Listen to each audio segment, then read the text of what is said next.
I was recently at a tech conference in Zurich, standing by the espresso machine, when I struck up a conversation with a senior policy advisor for a major European energy grid. For the first 20 minutes, he was the picture of green optimism, bright-eyed, talking about carbon footprints, solar subsidies, and the moral beauty of a low-impact future. He spoke with the rehearsed calm of someone who believes the world is a garden that just needs a bit more pruning. But then I asked him a single technical question. What happens to your grid when the regional AI data centers double their inference load next quarter? The transformation was chilling. The green mask didn't just slip, it evaporated. His face went pale, then tight with a kind of desperate, suppressed fury. He stopped talking about gardens and started talking about curtailment, mandatory rationing, and restricting non-essential compute. He wasn't a gardener anymore, he was a jailer. He looked at me and said, with a chillingly detached coldness, "People don't realize that progress is a liability we can no longer afford." That instantaneous shift, from the flowery language of environmental stewardship to the cold, bureaucratic desire to throttle human intelligence, was my wake-up moment. It revealed the terrifying reality of 2026. We are no longer in a debate about policy. We are in a state of thermodynamic total war. On one side, a regressive priesthood is trying to lock us in an invisible tomb of scarcity and regulation. On the other, the raw deterministic hunger of AI and orbital industry is demanding a level of energy density that makes our current alternatives look like toys. We are at a breaking point where the precautionary principle has become a suicide pact. The grid isn't just failing, it's being starved. And if we don't choose to ignite the baseload civilization now, we aren't just choosing a slower pace, we are choosing entropy. You know, hearing you read that back, it lands even heavier than when I first read the draft. That conversation you had in Zurich, it's not just an anecdote. It is, well, it's the defining friction of our decade. It's the sound of a paradigm shattering. I mean, standing there holding a lukewarm coffee, I realized this guy wasn't just worried about keeping the lights on. He was, I think, genuinely terrified of the future. And frankly, after looking into the data for this deep dive, I'm starting to understand why. We aren't just talking about needing a few more solar panels, are we? No, we are way, way past that. We've moved past the era of what I call bit thinking, you know, where we all operated under the illusion that digital technology was this ethereal, cloud-based magic that just lived in the ether. Right, like it had no physical cost. Exactly. And we slammed headfirst into what I've been calling thermodynamic sovereignty. Thermodynamic sovereignty. That's a massive phrase. I know what sovereignty means: borders, flags, passports. And I know thermodynamics is heat, energy, physics. But putting them together, it sounds like you're saying political power is now just, what, heat management? Yes.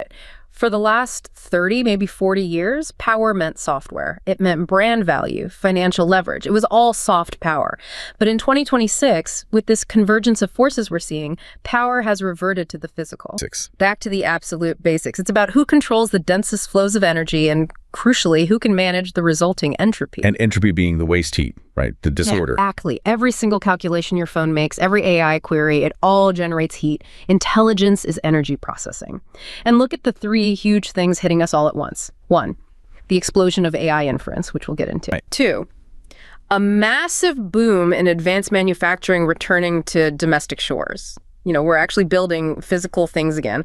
And three, the electrification of everything, especially transport. These aren't just little trends. They're, as you said, energy vampires. They're total vampires. And they're all colliding with an electricity system that was essentially architected for the mid-20th century. For a different world. Our grid was built for, what, refrigerators and tube TVs? It was built for light bulbs, washing machines, and very predictable 9-to-5 industrial shifts. It was absolutely not built for hyperscale cognitive engines that run 24/7 at maximum possible load. It feels like we're trying to run a Formula One car on a quiet residential go-kart track. The track isn't just too small, it's physically breaking apart under the tires. And the stakes here they're existential. This isn't about whether Microsoft or Google meets their quarterly earnings. It's about which civilizations will have the raw energy density to survive this phase transition we're in. We are shifting from a civilization that manages scarcity to one that must generate abundance just to survive. If you cannot generate the joules, the literal physical units of energy to power the intelligence that runs your economy and your defense systems, you don't just lose market share. You lose the future. You're out of the game. You're out of the game completely. So let's get into the weeds here, because we say AI uses a lot of power and people kind of nod, but I don't think we really grasp the scale. I saw some numbers in the prep material that honestly looked like typos. They're definitely not typos. You have two main phases of AI. There's the training, and then there's the inference. Training is the initial phase, when the model is learning from a huge data set. The school phase. That's its education. Now, training OpenAI's GPT-4, for instance, took roughly 50 gigawatt hours of energy. 50 gigawatt hours. Okay, for those of us who don't run utility companies, what does that actually look like? To give you a sense of scale, that is enough energy to power the entire city of San Francisco for 3 full days. The whole city. The entire city. Or think of it this way. It's thousands and thousands of households' yearly consumption burned in just a few months just to create the initial file. And that's the tuition cost. Yeah. That's just to teach the model to speak English and write code. Correct. But that's a one-time, or at least an infrequent, cost per model version. The real monster, the thing that is keeping those grid operators like your friend in Zurich awake at night, is inference. Inference. So define that for me. That's the model actually doing work, right? It's out in the world. Yes. Inference is when you type a question into the chat box and it gives you an answer. It's the student graduating and going to work every second of every day. Every time it writes an email, generates an image, or analyzes a medical scan for a doctor, that is inference. And unlike training, which happens at a big burst, inference is just continuous. It's always on. It never, ever stops, and the projections are just staggering. We are projecting that U.S. data centers alone could consume anywhere from 8 to 10% of the entire national electricity supply by 2030. 10% of the whole country's power budget. And honestly, that's a conservative estimate. In specific hubs, like Northern Virginia, what they call Data Center Alley, the data centers already consume more power than some entire states. They're literally sucking the grid dry. Oh, so if I'm a utility company, let's say I'm running the grid in Virginia, I'm usually planning for what, 1% growth a year? Maybe 2%? If they're lucky. For the better part of 2 decades, U.S. electricity demand was essentially flat. We got more efficient with LEDs, better insulation, and so on. Right.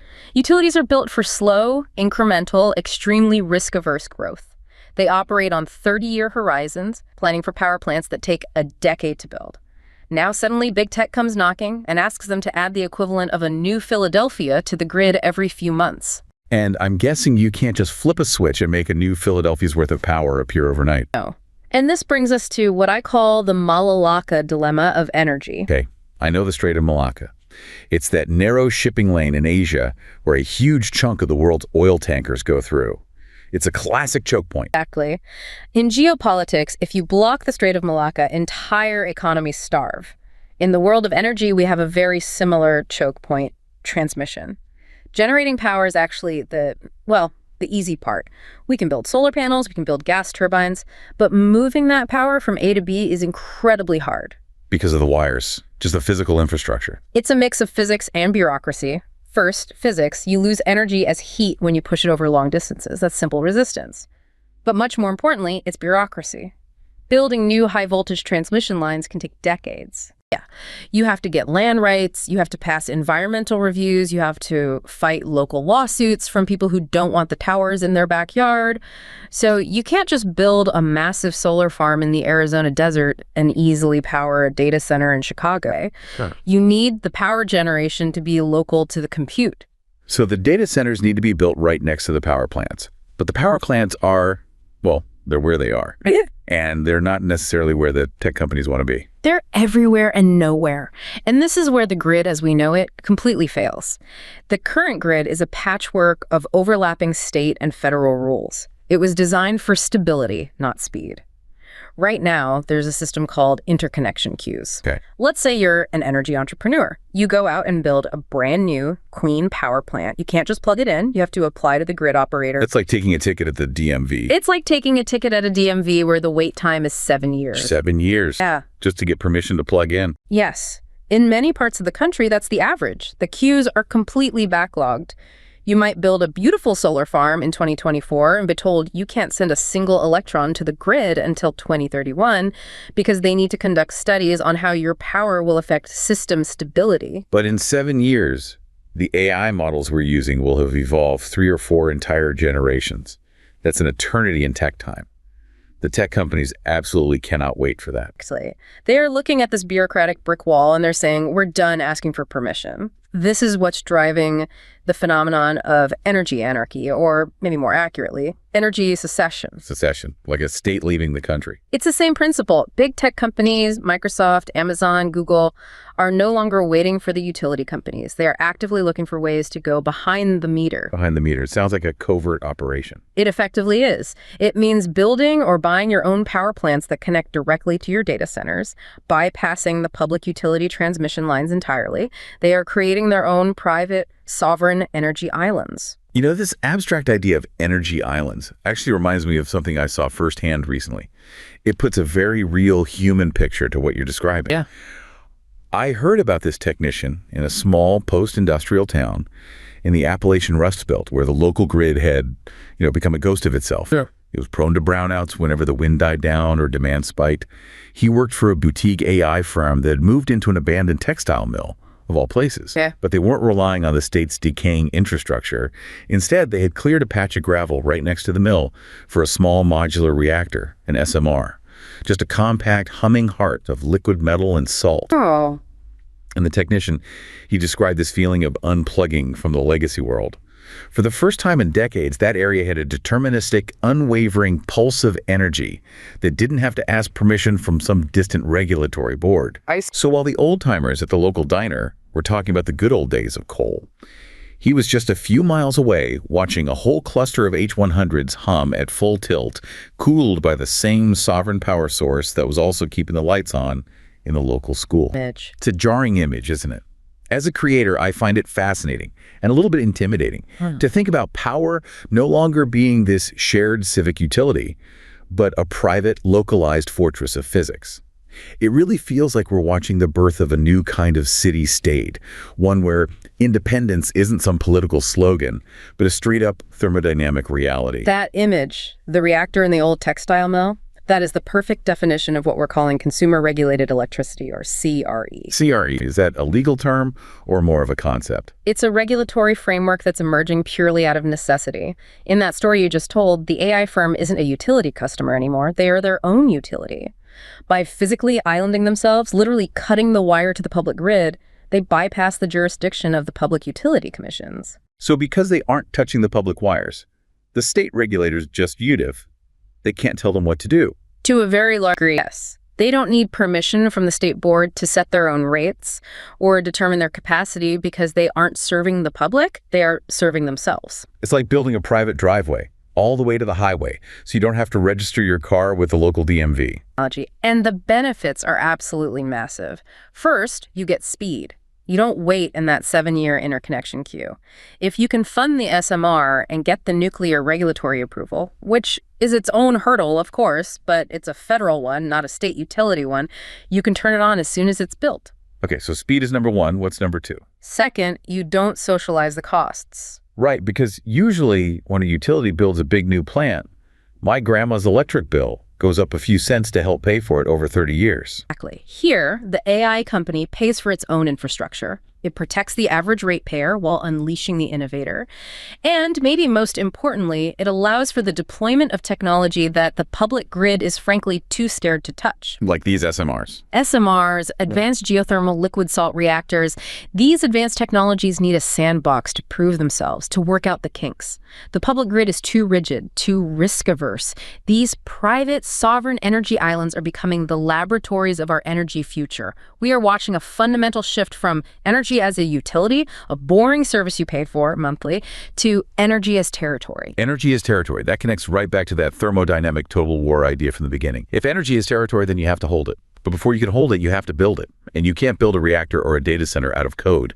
You need stuff, steel, concrete. And this is the second, or maybe even the third, layer of the bottleneck, the material reality of it all. We love to talk about the cloud, but the cloud is made of very heavy metal. And there is one specific material that is causing a massive, massive crisis right now. Grain-oriented electrical steel, or GOES. GOES. I've never even heard of it. I know stainless steel. I know carbon steel. What makes this stuff so special? It is the absolute backbone of the modern electrical grid. GoES is a highly specialized alloy where the atomic grains, the actual crystals in the metal, are chemically and physically aligned to be perfectly magnetic in one direction. Atomic grains align. How do you even do that? It involves a very complex annealing process, heating and cooling the steel under very specific tensions and in special atmospheric conditions for days or even weeks. It literally forces the crystals in the metal to line up in a perfect grid. And why do you need that? This alignment massively reduces the heat loss when you run electricity through it. You absolutely 100% need this material for the cores of high voltage transformers. You cannot step down the voltage from a power plant to a data center without it. So no GoES, no transformers, no AI. And here's the supreme irony. We are simultaneously trying to do two gigantic things at once. We're trying to electrify everything for the green transition EVs, heat pumps, induction stoves, and we're trying to build this massive AI infrastructure. Both of those require just mountains of new transformers. We're tearing down the gas stations, the old fossil fuel infrastructure to build the gas tanks, the new electrical stuff. Exactly. We've created this insane feedback loop of industrial demand that our global supply chain simply cannot meet. The wait time for large power transformers has hit 5 years in some markets. 5 years. So even if you get your SMR built, you might be sitting there with a giant useless extension cord because you have nowhere to plug it in for half a decade. That is the thermodynamic hard wall. It doesn't matter how brilliant your code is. It doesn't matter how advanced your AI model is. If you can't forge the steel for the transformer, you don't get the compute. This sounds like a massive national security risk. I mean, if we rely on importing this special steel or the transformers themselves from other countries. It is a paramount risk, and it's one of the key drivers behind the sovereign AI movement. But I've seen that headline popping up everywhere, sovereign AI. Okay. It sounds like nations are finally waking up to the fact that they can't just rent their brains from Silicon Valley anymore. Or from Beijing. Look at the numbers. In 2024, nearly 70% of the leading frontier AI models originated in the United States. That is a massive and frankly dangerous concentration of cognitive power. Yeah. Other nations, France, Japan, the UAE, Singapore, they're all realizing that if they rely entirely on foreign models and foreign compute, they're essentially becoming digital colonies. Digital colonies. That is a very harsh way to put it, but I see the logic. Here. If your entire banking system, your defense grid, and your healthcare analysis all run on an API that is controlled by a company in California, do you really have independence? Or do you just have a subscription? You have a subscription that can be canceled or throttled at any moment. Exactly. So these countries are now racing to build sovereign clouds. They're building their own physical infrastructure where the data, the models, and the compute are all locally controlled and physically located within their borders. They are realizing that you can't be an AI superpower if your enemy, or frankly, even your ally, holds the switch to your power grid or has their hand on your model weights. It seems like every single road we go down leads back to this core problem of energy density. We need more power for the chips, more power to manufacture the steel for the transformers, more power to ensure our own sovereignty. But we're stuck on one planet. We're digging up coal and building wind farms. But is that really enough? Where does this end? Ultimately, no, it's not enough. If we stay on Earth, we are trapped in a zero-sum game for resources and energy. To run the kind of civilization we are rapidly heading toward, what you'd call a type I civilization on the Kardashev scale, we have to look up. We have to leave the cradle. Okay, remind me and everyone listening, the Kardashev scale. This is the sci-fi ranking of how advanced civilizations are based on their energy use. It's a measure of total energy consumption. A type I civilization uses all the energy available on its home planet, all the solar, all the wind, all the geothermal. We are currently about a 0.7 on that scale. A type 2 civilization uses all the energy of its home star. The entire sun, the whole output. The whole sun. And to get from here to there, we face what some call the Dyson imperative. We eventually need to build a Dyson swarm. A Dyson sphere. I've seen that in movies. Yeah. Like a giant solid shell built around a star. Not a solid shell. That's a common misconception from science fiction. A solid shell is structurally unstable.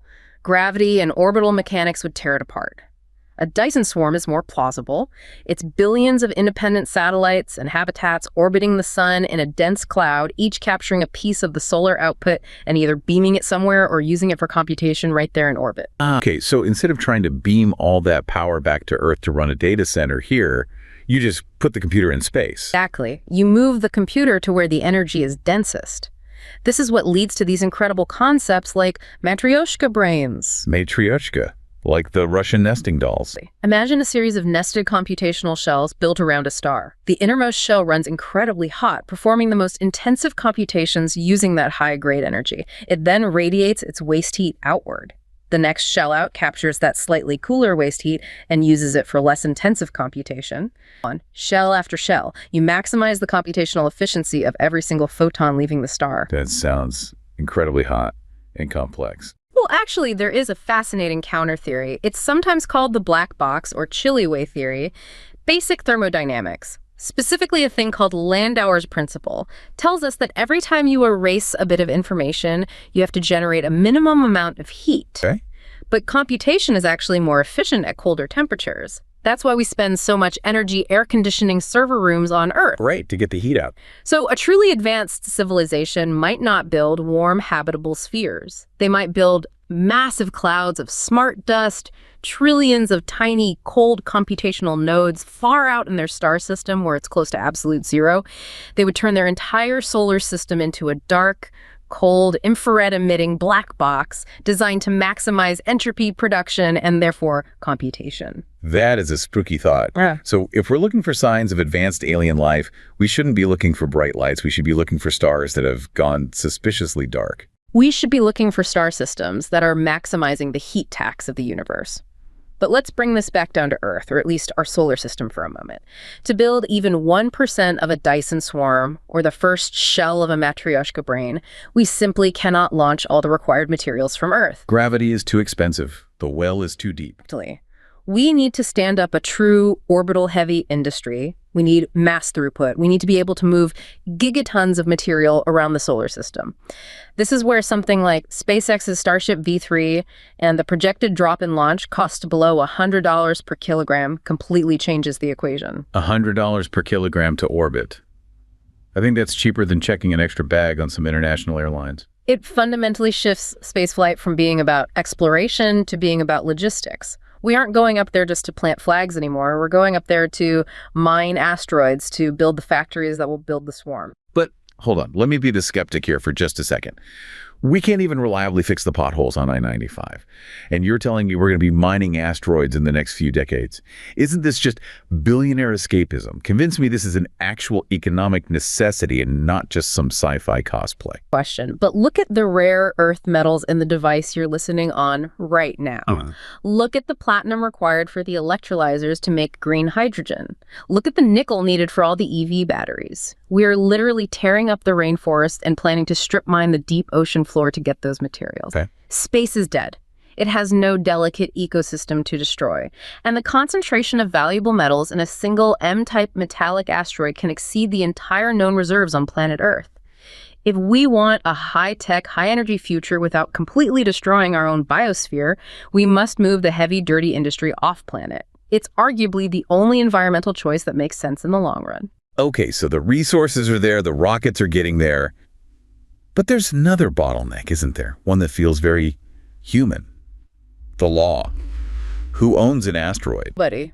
Or everybody. Maybe, just maybe, the person who gets there and touches it first. This is the next great legal frontier. I actually read a story about this exact conflict. It really highlights how messy and complicated this is going to get very, very soon. Imagine. I read about this former maritime lawyer who now spends her nights in a high-rise office in Singapore drafting contracts that don't apply to any piece of land on Earth. She's part of this small vanguard of orbital litigators trying to figure out how to stake a claim on a metallic asteroid without triggering a global conflict. A new kind of law. A whole new kind. And she spoke about the sheer frustration of working with the Outer Space Treaty, a document written in the 1960s, a time of Cold War fear that is now acting as a tether for a species that desperately needs to breathe. She described the first successful automated extraction of platinum group metals from a near-Earth object as a homesteading moment for the 21st century. To her, it wasn't about greed. It was about the desperate physical need for mass throughput. She said, if we want to build a Dyson swarm, we can't keep digging up our own backyard forever. That's a powerful argument. Looking at this from my perspective, there's a cold, hard logic to it that feels almost alien. It's a vision of the future that is incredibly hard right in its property ethics, pushing against this long-held idea of space as a common heritage of mankind. While I worry about the potential for a lawless Wild West in the stars, I can't help but respect the audacity of someone looking at a rock in the void and seeing the foundation of a new civilization. That lawyer in Singapore, she represents the friction between the 20th and 21st centuries perfectly. The Outer Space Treaty of 1967 is a relic. It clearly says no nation can claim sovereignty over celestial bodies like the moon or an asteroid. But it is very, very vague on the rights of private entities to extract and own resources from those bodies. It operates on that common heritage of mankind principle, right? Like Antarctica. Nobody owns it, so everybody sort of does. Yes, but common heritage in practice often means tragedy of the commons, or even worse, total stagnation. If you can't own the ore that you mine, you will not invest the $1 trillion it takes to build the mine in the first place. What we need is a Sputnik moment for space mining. A Sputnik moment. You mean a shock to the system that forces everyone to react? Yes. The moment a commercial entity, maybe a Chinese state-backed firm, maybe a private American one, brings back just a few grams of asteroid material and legally sells it on an open market, the old norms shatter. It creates a fait accompli. It establishes a new legal reality through direct technological action. First in time, first in right. The old homesteading principle. Exactly. And the prime real estate isn't just random rocks floating out there. It's the peaks of eternal light on the moon. What are they? They are very tiny, very specific slivers of land, mostly on the rims of craters at the lunar poles, that get constant 247 sunlight because of the moon's unique axial tilt. So constant solar power. Constant solar power, and crucially, they're located right next to the permanently shadowed craters that we now know contain billions of tons of water ice. Constant power and water. That's the holy grail for establishing any kind of permanent base. It's everything. And because that real estate is incredibly scarce, some of these peaks are only a few hundred meters across, they will be contested. If you get there first and set up your solar panels, do you own it? Physics says yes. The 1967 treaty says maybe not, but in a thermodynamic war, physics usually wins. The nation or entity that controls the peaks of eternal light will control the entire cislunar economy. So we have the energy crisis on Earth, which is pushing us toward this resource rush in space. We're talking about building machines and infrastructure that will outlast us by thousands of years. But there is one more bottleneck, isn't there? And it's much closer to home. It's us, the wetware. The biological bottleneck, yes. We're sitting here talking about building a civilization that spans centuries, constructing Dyson swarms that will take generations to complete.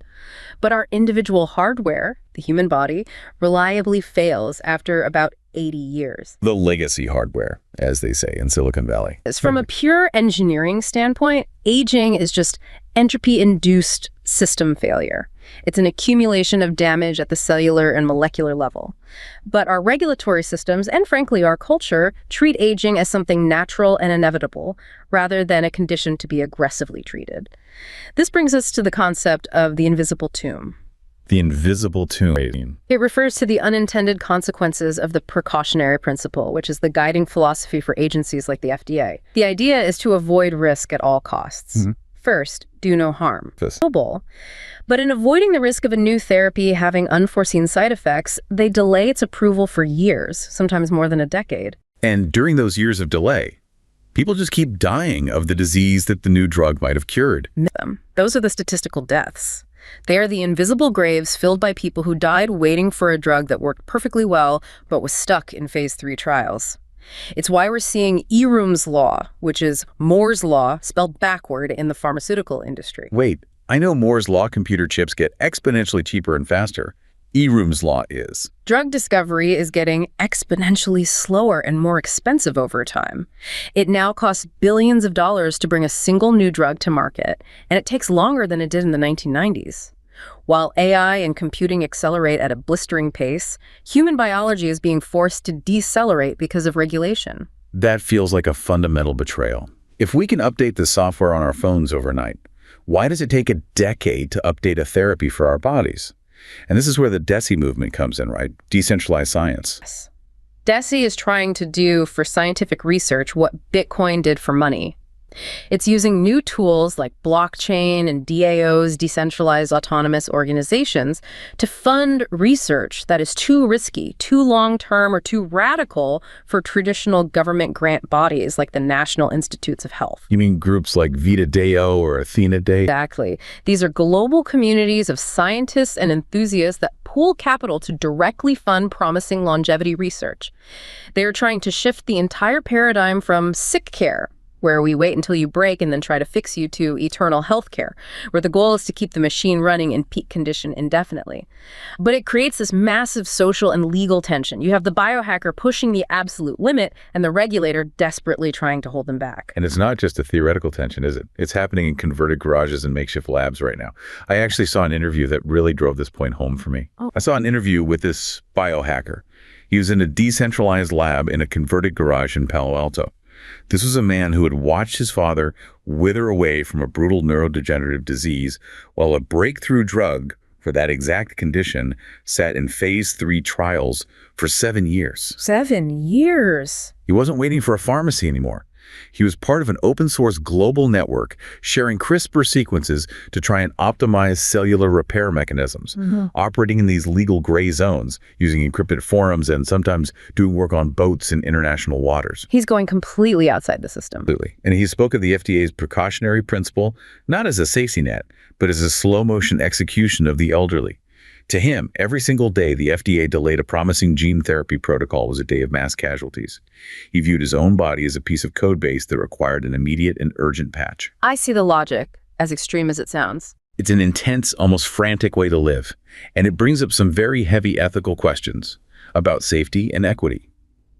As someone who covers the tech beat, I totally see the moral hazard he's talking about, but I also worry about the potential chaos of a world where everyone is their own genetic architect. Yet, you have to feel for the man. His radical stance comes from a place of profound grief and a complete refusal to accept that human decay is an inevitability we just have to live with. That biohacker, he is the perfect embodiment of the accelerationist mindset applied directly to biology. He's refusing to accept the natural decay rate of the hardware. But is there a moral hazard there? I mean, if everyone starts hacking their own genome in their garage, don't we risk, I don't know, creating a new plague by accident? No. Or creating a two-tiered society of the genetic elite and the naturals? The risk is absolutely real. The potential for chaos is very real. But the counter-argument, which he is making so forcefully, is that the current system is already lethal. It's just lethal by omission and inaction. He represents a fundamental shift in thinking humanity as the bootloader. The loot loader. Like the tiny piece of code that starts up a computer before the main operating system kicks in. Yeah, that. The idea is that biological humanity, as we know it, is the bootloader for the next phase of intelligence on this planet, which is likely to be silicon-based AI. We are the biological substrate that launches the digital consciousness. Okay.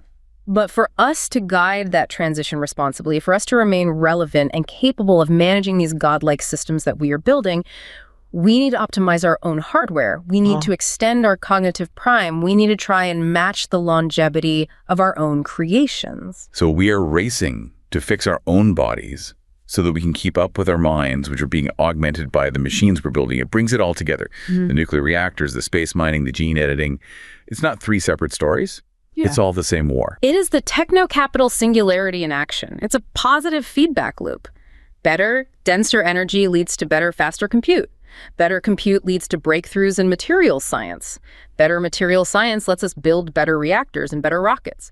Better rockets give us access to more resources from space. It just feeds on itself, accelerating constantly. And we are standing right in the middle of it here in 2026 with a choice to decide whether to push the pedal down or slam on the brakes. That is the fundamental choice, accelerate or decelerate. That Malacca dilemma we talked about with energy, it applies to everything. Yeah. We are desperately trying to secure the supply lines for the future of consciousness itself, whether that supply line is a high-voltage UHVDC cable carrying electrons, a Starship trajectory carrying platinum, or a CRISPR sequence carrying a vital genetic patch. We are fighting entropy on all fronts, all at once. It's overwhelming, but it's also strangely clarifying. It clears away all the noise. It's not really about left-wing or right-wing politics anymore, is it? It's about physics. It reveals the fundamental truth of our situation. We are no longer in a garden that needs pruning. We are in an engine room that needs fuel. We spent this hour talking about the machines we're building, the reactors, the rockets, the genetic patches. But the real machine is the feedback loop we've already stepped inside. The singularity isn't a date on a calendar in the 2040s that we're waiting to arrive. It is the operative reality of right now. We are burning the last jewels of the old world to light the fuse of the next. The only question left isn't whether the fire will start, it's whether we have the courage to be the fuel.